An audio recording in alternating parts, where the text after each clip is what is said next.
Yo, what is up guys, Grim here, and welcome to my first currency strategy and experiment of the league, where we're going to be tackling an old favorite who's seen quite a few changes, and that is Legion. So I'm going to show you guys the strategy, we're going to go over all the buffs and nerfs, and of course, I've got a big map subset that I've run for you guys, that you guys can take a look at the loot from. So let's dive straight in. So the league mechanics we're running alongside Legion are Beyond and Delirium. So Legion, unfortunately, is a little bit more expensive to spec into on the Atlas passive tree in 3.22. The reason for this is that the nodes have been moved around slightly, so we have a few less points to play with. In addition to that, map nodes are a little bit more difficult to get to, and we definitely want those. So we're prioritizing first and foremost all Legion nodes, second of all map nodes because maps are a big part of our currency earnings. Second, we're grabbing some Beyond nodes because Beyond can be pretty nice when you got a lot of juice, so we're grabbing Torn Veil as well as Swarming Hive here to increase the amount of divination cards we have access to.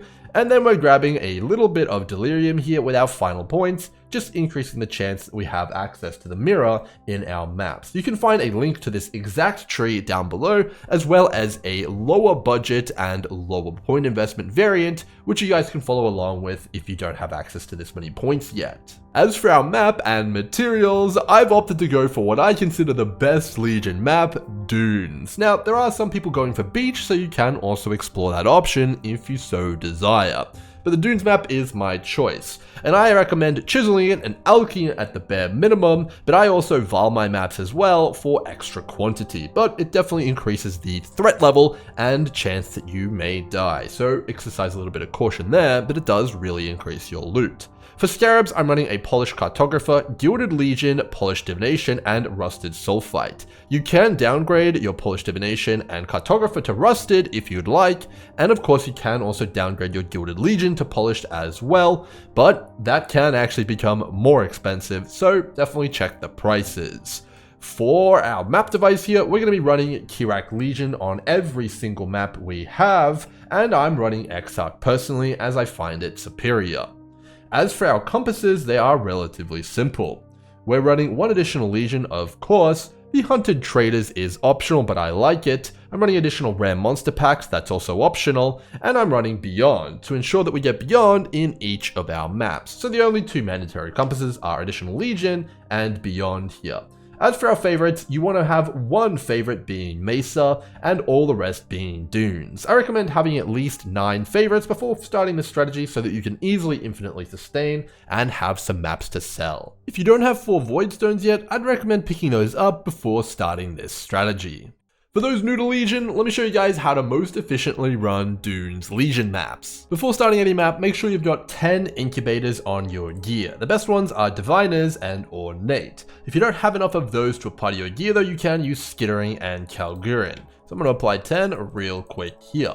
Then we get into our map here, ensure that you're running Legion and you've got Exarch activated here, and you've got enough Scarabs and compasses ready. Then we're going to get into the map, and we're going to be looking for a few things here. So first and foremost, we're going to look for a Delirium Mirror, and we do have one. So the goal with the Delirium Mirror is to activate it and get it to a minimum of 4 rewards. This should be easily doable for all builds. If you're going for higher rewards though, you can keep the Delirium Mirror active while you are slaying legions, although that is way harder. I do that because I have a strong build though. So I'm going to go ahead and activate this Delirium Mirror and get stuck into it. On all of these Exarch altars, I click Minion Reward. If there is no Minion Reward, I click Boss Reward. And in general, that should keep you pretty happy and healthy here. So what we're doing here is just clearing out the start here. We have our 4 rewards, so we could in theory end our Delirium, but we're going to keep it active because we do have a bit of a stronger build. Now we're looking for Sulfite piles because we take the stacked with energy node on the Atlas passive tree. Clicking these Sulfite piles are why we use the Sulfite Scarab. And we're going to go ahead and get a ton of extra damage and movement speed from them. There's 3 of them in the map, and once you have them, you should start activating legions. And you want to try and activate the legions in quick succession. If you're playing a build which has an Inspired Learning, a Headhunter, or any killstreak item, you want to try and chain the legions together. So here we killed the first one, and then before we even kill all these monsters, we're going to go ahead and try and go for the next one here, which should be over here, I believe. Maybe it's down here. There it is. So we're going to go for this one now, and we're going to chain them all together. And you'll notice that I am not looting anything here. And the reason for that is that really slows you down, and if you're using a buff-related kill streak item, you're going to lose all of your kill streak, and it'll make it so you can't kill the legions as safely and as easily. Shrines are also another good example of this, if you're using those. So we're now going to look for the final one legion here. I believe this should be the last one on the map, which we're going to take out here. If you're playing a League starter or want to play a League starter, I recommend Lightning Arrow for this strategy. I was farming this on day 1, and it's definitely not too hard even with League start gear. So we're going to get rid of all this stuff here. They are all going to be going down here. Still not looting, going to kill the boss here. Take him out quick smart, and now we will end our Delirium Mirror because we've killed all the Delirium monsters, and of course we have 6 rewards here. And now for the remainder of the map, you will go ahead, clean up any stragglers along the way here that you run into, as that will be a thing that happens. But you also do just want to start looting. This is generally going to be the fastest way to do things, so you can start slurping up all the loot here, which you've got around the map, while cleaning up any stragglers which you missed on your big rampage from earlier. And that is a Dunes Legion map.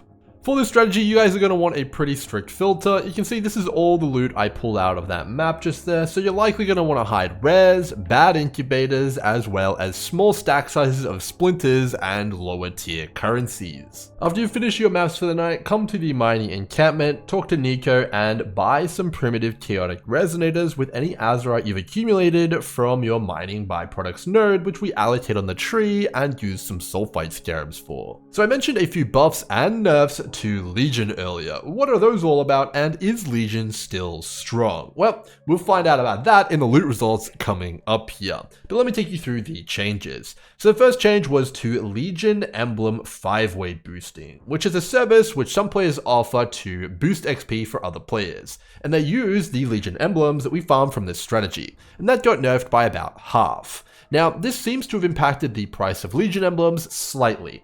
Generally, a set of Legion emblems was worth around 40 to 50 chaos in past leagues. This league, they're worth around 30 to 40, so they're a little bit cheaper. Although this could be due to other things, not necessarily this. So at the time of this video, the green and yellow emblem are worth 12C each, the red emblem is worth 3C, and the orange and white emblem is worth 2.5C. So definitely a little bit less money from those. The other nerf that we received was a repositioning of some of the best Legion nodes on the tree to a much worse position, which now requires us to spend travel points to get to them. So we do lose a few points here and there. Legion is also one of the greatest map farming strategies, which just gets a lot of maps and sells them to other players. And unfortunately, the map nodes on the tree have also become less point efficient. So overall, the Legion strategies and trees have a little bit worse point allocation, and you're going to have less points to play with, which is a little unfortunate. Now onto the buffs. So there was quite a few of them. The first one is a brand new divination card that has been added to the Dunes map and Beach map, which are 2 of the best maps for Legion. Traditionally in Dunes, we had 2 divination cards available to us. We had Imperial Legacy, which can give you a bow, which you can sell for 20 fusings, and Acclimatization, which you can sell for 20 alteration orbs with a set, which were okay, but later on in leagues they weren't too great. So now we have a new divination card called the Fortunate, which is actually quite common. And 12 of them will net you 2 divine orbs, which is big. So the question is going to be, how common are these? And I'll give you a hint, there's a reason I was using those polished divination cards earlier. The other buff is to our map device. So in past leagues, we haven't had access to Legion on the map device, meaning we are running with 1 less Legion than we are going to be in this league. So previously we could cap out at 3 legions without using winged scarabs. This league, everyone can cap out at using 4 legions, which is really going to increase your profit quite a lot. So those are the buffs and nerfs. Overall, I think we came out ahead, and Legion is definitely more powerful than in past leagues. Maybe the strongest it's ever been. Alright, now it's time for the part everyone's interested in. How much money did we make from Dunes Legion, and how profitable is it in 3.22? Well, I took 50 maps of the strategy we just described, ran them all, and recorded all the loot in these stash tabs here, all sorted to make it pretty. And I've been really strict with what I've included in terms of what you could get. So overall, what we've got in here is our emblems, our currency, as well as any tainted currencies and things along these lines. But for divination cards, I've only included the absolute easiest to sell ones, as well as the exclusive divination cards that actually do come from Dunes. So those are the main ones, mainly the 3 we talked about from earlier. In addition to that, when we're talking other things to sell here, I've only included the cream of the crop. We're only including Dunes maps and Mesa maps, the ones we have favorited, exclusively the good incubators, so Kalgurin, Diviners, and Ornate. Invitations, some Scarabs, Daily Orbs, and a few bits and bobs here like Deception contracts and Blueprints, and of course our Nico packed with energy or mining byproducts, Resonators here, and Fossils. Now what's not included is probably more important. First and foremost, I used no incubators during this, so if you are running Legion, you'd be using those and you'd be making more profit. In addition to that, we dropped a High-Raise Ire and Covenant, which aren't included. All the other lower value incubators, any Guardian maps, Forbidden Tomes, anything along these lines, not included. In addition to that, fractured items are also not included, and we got some pretty big doozies. You can see here, multiple divs of fractured items here, which we are going to be selling. So you can expect to make a whole lot more than I did. Let's dive into exactly how much all this is actually worth and what the returns are looking like. Alright, so it's time for a bit of spreadsheet action here. So I took all the loot we just saw and talked about and put it in a spreadsheet here, but this is a special spreadsheet. All the prices you're seeing here are auto updating from TFT and PoE Ninja. If you guys want to make sure all the prices are up to date no matter when you are in the league, come up here and hit File, make a copy, and then when you have your copy, come to the Data tab here, click this button and re-enable it, and it'll go ahead and go to PoE Ninja and TFT and grab all the latest prices. Meaning everything we're about to talk about will be updated and you can see exactly how profitable the strategy is when you're playing. Alright, so as all the prices pop back in here, let's talk about how much we made. First and foremost, our expenses. They are certainly very big. We've got our Dunes map, we've got our 4 different compasses, we've got our map materials here, which we rolled them with, and we've got our 4 separate Scarabs and Kirak Legion to boot. All this is adding up to 11.6 Divines or 2,659 Chaos. It's going to be tough to make that back. Fortunately for us, we also have massive amounts of revenue here. So just in raw currency alone, which includes stuff like Divine Orbs, stack decks, all sorts of stackable currencies, we made 4,896 Chaos. Now I've also included in here all the divination cards that we dropped, which give stuff like alterations, fusings, and divine orbs. So those are definitely included in there too in raw currency, because if you turn them in, that's what you get. From Legion, which is emblems as well as incubators, we made 3,148 Chaos. And from invitations, which is primarily Exile invitations, 399 Chaos. For Beyond here, we made 554 Chaos, a little bit lower than I was expecting. For our map returns here from Dunes and Mesas, we oversustained 845 Chaos here. Scarabs was surprisingly 528 Chaos, with a few big hits there on some of the gilded Scarabs we dropped. For Heist, we made a little bit of money, 69 Chaos. For Delirium here, we got 296 Chaos from Delirium Orbs and Simulacrums. From Delve here, we got 339 Chaos from Fossils and Resonators, and finally a little bit of currency from some Mortal Fragments we dropped. If you're interested in the exact breakdown of any of these categories, you can see them here highlighted in green. So for example, we can see the Heist loot here, exactly how much I got of everything, as well as the Delirium loot. And you can scroll all the way along here and see exactly how much I got. Now overall, our expenses were 2,659 Chaos, but our revenue was a whopping 11,110 Chaos, giving us a profit of 8,451 Chaos in 50 maps, or roughly 37 Divines, giving us a profit per map of 169 Chaos and 0.7 Divines, which is a big profit here. But let's go into a little bit more info here and see what we learned from this big science test here. So the first thing I was curious about is, okay, how many divination cards of each of the new div cards are we going to get here? So in our findings, we have 23 fortunate cards here. So that is roughly 1 every 2 maps with the setup that I was using here. Remember, we do have Beyond with the special node, which makes them drop more divination cards as well. But overall, I definitely think my investment in polished divination card Scarabs was well worth it, as we got 100% more div cards from using that Scarab here. If we didn't use it, we probably only would have got 12 of these. We did get quite a few acclimatizations and Imperial Legacies as well. Now for our Legion here, we spent a massive amount of currency here on our materials, 450 for the compass, 397 for the Legion Scarabs, 300 for Kirak. It's a lot of expenses there, 1,147 Chaos Legion expenses. But we did make a lot of revenue from our emblems and from our incubators here, 3,148 Chaos, giving us a profit of a clean 2,000 Chaos. So that's an ROI of 174%, or 2.74 times our money back for that massive investment that we poured in. And that's just Legion specific rewards. If we factor in stuff like stacked decks, the raw currency, div cards that we dropped, those uniques and fraction items from earlier, this number would be way higher. So Legion certainly remains king in terms of Alch and Go or lower investment playstyles here. So definitely a very big beast here and well worth the investment that we put towards it.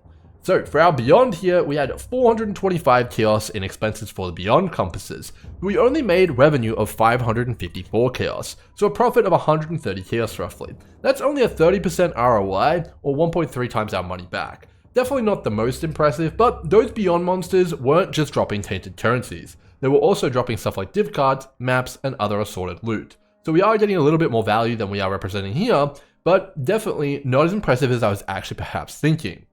So Beyond, I think it's still worth using personally, but I might try and tinker around with other Atlas passive trees to maximize its potential even more, but definitely not too bad there. For Sulfite, this is our packed with energy mining byproduct setup here. Keep in mind that we're running this primarily so that we move faster and loot faster and deal more damage in our maps. But we did actually make some money off it. So our expenses for the Sulfite Scarabs was 75C, but we actually made 120C back just from buying primitive chaotic resonators, the one socket ones. So that's just that. We made money from moving faster and dealing more damage. So this is a no-brainer if you have the Atlas Passives points spare and you're near there on your Atlas Passive tree. A ROI of 60%, which is very nice. Alright, so for the Cartographer Scarabs here, we did make quite a lot of money back as well. So they give you 30% more maps, which we actually can calculate here, which works out to be a roughly 220 more Chaos. So we made a profit of 92C from using the Carto Scarabs here, which is 72% ROI, which is definitely not bad, although because our investment was small, our profit from this was small as well. So overall, the most successful investment we made with this strategy was by far Legion, because that gave us a lot more rewards than we're representing here, and this is of course the biggest number as well. All the other stuff is also fantastic. I think that there is definitely things you could do to power up Legion even more. But it's clear this was definitely a very profitable strategy, even more so than in past leagues, thanks to the different things that have been buffed. So overall, Legion looking fantastic, and if you're interested in farming it, I highly recommend it if you can clear those Legions out easily. So hopefully you guys have enjoyed this video. Make sure to check down below for a link to this spreadsheet and another one. And until next time, cheers.